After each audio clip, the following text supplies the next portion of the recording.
What is up, guys? Welcome back to another video. Today we're going to talk about the best new cars that were added with the season 5 update to Motorfest, and one of them happens to be this M5 CS. I know a lot of you guys might be happy about that because we just saw a lot of comments in the last stream that were like, how do you get the M5? How do you get the M5? M5, M5, M5, and just it's crazy. So I know a lot of you guys are looking forward to using this M5 CS. I will tell you how to get everything, and I'm going to tell you what the best cars are. Let's go.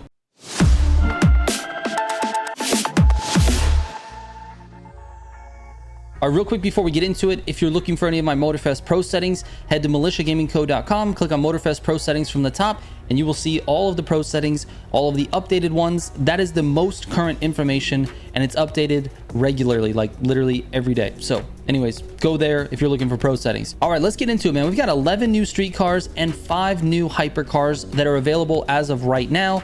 Now, you do need the year 2 pass if you want to get all of them, but I'll talk about that in just a moment. All right, let's get into Street 2 first. I want to talk about my test times for these cars. So basically, I take these cars on 2 different tests. We have Groundworks and we have Kaiusha Spirit.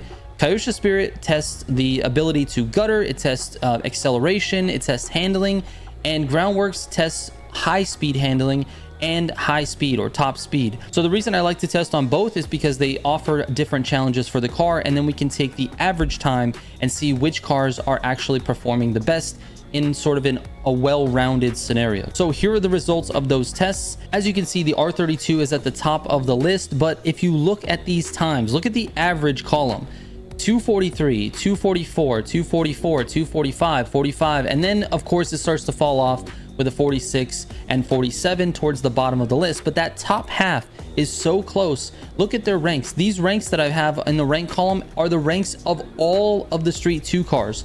Rank number 1 for test times is the R32. Rank number 2 is the M5 CS Rival Edition.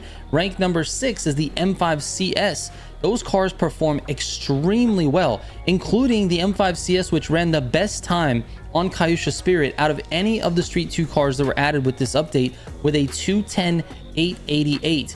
That is incredible. And keep in mind, that time is like 6th on the leaderboard right now, and obviously it's fresh and new, the leaderboards were wiped, but nonetheless, we're talking about a car that's within 6 seconds of the Taycan Turbo S with Nitro Chemist. I do all of my testing without Nitro Chemist. I do it with no nitro affixes. So it's incredible that it ran a 210 with no extra nitro. It's crazy.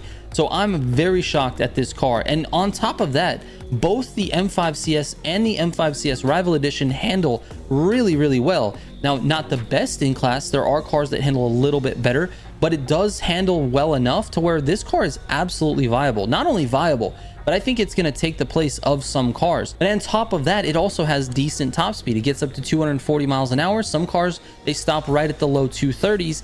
Not this one. It actually does pretty well. Now, it's not the best in class in terms of top speed. The Hurricane actually has a 248 top speed, whereas the GTA M in this new Street 2 class has a 247, so they're really close. This one gets up to about 240. I think you can push it to 241, 42 with Slipstream and NOS, but it's certainly viable. I'm very blown away at how well the M5 CS performs. That 210 is just like, it's mind-boggling. I think what contributes to good times on both the M5 CS and the Rival Edition CS is that the car is extremely stable. Like, the back end really doesn't want to slide out. You've got incredible control in the gutters, incredible control in low speed corners, and it accelerates really, really well. It has really good NOS power.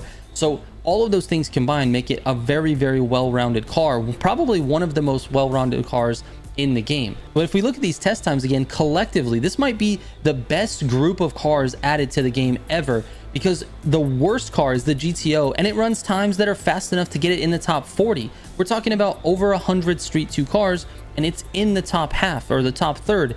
That's incredible. So I really like this class of cars that has been added with this update. They all handle pretty well, and they all run pretty good times. But let's take a look at the hypercars, because the hypercars also performed pretty well. The lowest rank on the hypercars is the Rimac Nevera, and I apologize if I'm not saying Rimac right, or Rimac, but it's ranked 29. There's, again, over 100 hypercars in this game, and to be 29th is really, really good. It runs a 120/338, which is actually really good. Now, there are quite a few cars that can run 120s, but to be in the low 120s, close to 119, and to be honest with you, if I grinded that track even more, I think it actually could run a 119. So anyways, the other 4 cars in Hyper do run 119s. You get a 119.5 out of the Tempesta Rivals Edition, a 119.4 out of the Chase Squad GT3 RS, a 119.1 out of the Lycan Hyper Sport, and a 119.0 out of the Asus Chase Squad Edition. Now, here's the thing. Just because they're running better times doesn't mean it's a better car. In my opinion, the Lycan Hyper Sport is probably the best in class, or the GT3 RS. The Asus Chase Squad Edition car does understeer quite a bit, and that isn't really tested on achieving immortality. So there's not really a clear picture there, but I will say this. Out of those 5 cars, I think I would prefer to drive that Lycan Hypersport or the 911 GT3 RS. Both of those cars perform extremely well. They have very good oversteer. They're controllable. They're not wild. Those are the cars that I would go after. So just to sum it up, and then I'll give you pro settings and I'll talk about where to get these cars. In Street 2, I strongly recommend the R32, the M5 CS Rival Edition, and the M5 CS. The Liberty Walk NSX that you get from the Made in Japan 2 playlist actually is pretty good as well, but I strongly recommend those top 3, M5 CS, Rival Edition CS, and the Skyline GTR R32. All right, and as far as hypercars go, there's 2 that I recommend, the 911 GT3 RS and the Lycan Hypersport. Those are my favorite out of the 5. So there you go. All right, let's talk about where you get these cars. All 5 of the Rival Edition cars are achieved through this Made in Japan 2 playlist. You need to go to the Rival section and beat these chiefs. So every time you beat a chief, you end up with their car. So you can see right here, you got the Pontiac GTO, you've got the M5, you got the Giulia, and the DMC 12. And then of course the main car being that creator's Tempesta. So these 4 on the outside are Street 2. This Tempesta is actually in the hypercar category. So that's how you earn those cars. Now the Honda NSX is earned as the playlist reward. So if you finish all of the playlist races, there's 7 of them, you'll be rewarded with that Honda NSX. So all of that stuff is free. There's no paid DLC for all 6 of those cars. Now the M5 CS is a year 2 pass car, as well as the R32. You can get access to those right now with the year 2 pass, or you can just wait a week and they will be available for everybody for free in the store. Now, when I say for free, it means you don't have to pay for the year 2 pass. You still have to pay in-game currency in order to buy them in the Motorfest store, but you'll just have to wait until next week and then you can get those. Now, all of the Chase Squad Edition cars are earned through the Chase Squad playlist.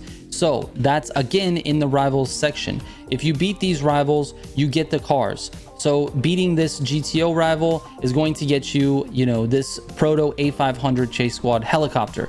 And then if you beat the BMW guy, you're going to get, so the Ford Mustang Dark Horse. I can't remember the order of them, but basically every time you beat a chief, you get another Chase Squad car. And then when you beat Sam, the main boss again, you'll be rewarded with the 911 GT3 RS. So finish up this Rivals board, take out all of these Rivals, including the Chiefs and the Big Cat, and you will have all of the Chase Squad cars. Now again, to have access to this, you have to buy the year 2 pass. It's $30 and you get access to the playlist. You'll also get access to the Rivals board. Now, let's go back to the events real quick, because if you finish all the events in the Chase Squad playlist, which you have to do in order to get access to the Rivals board, you'll be rewarded with that Ivory Tower Asus Chase Squad Edition car. So that's how you earn all of those. Now, as far as the very last hypercar, it's the Rimac Nevera. That one you can just purchase in the store. You can go to Vehicle Catalog, go to Brand, scan down to Rimac. Let me see if I can find it here. There it is.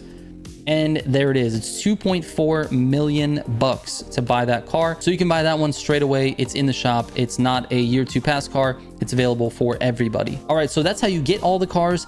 Here are the pro settings for each one. All right, once again, if you guys have any questions about this video or anything Motorfest, send me a DM on Instagram or Discord. I literally read every single message. And if you're looking for these pro settings and you don't want to screenshot this video, you can just go to militiagamingco.com and click on Motorfest pro settings from the top. I will have those updated today as of this video. Thank you guys so much for watching. I appreciate it. I will catch you on the next one. Trigger out.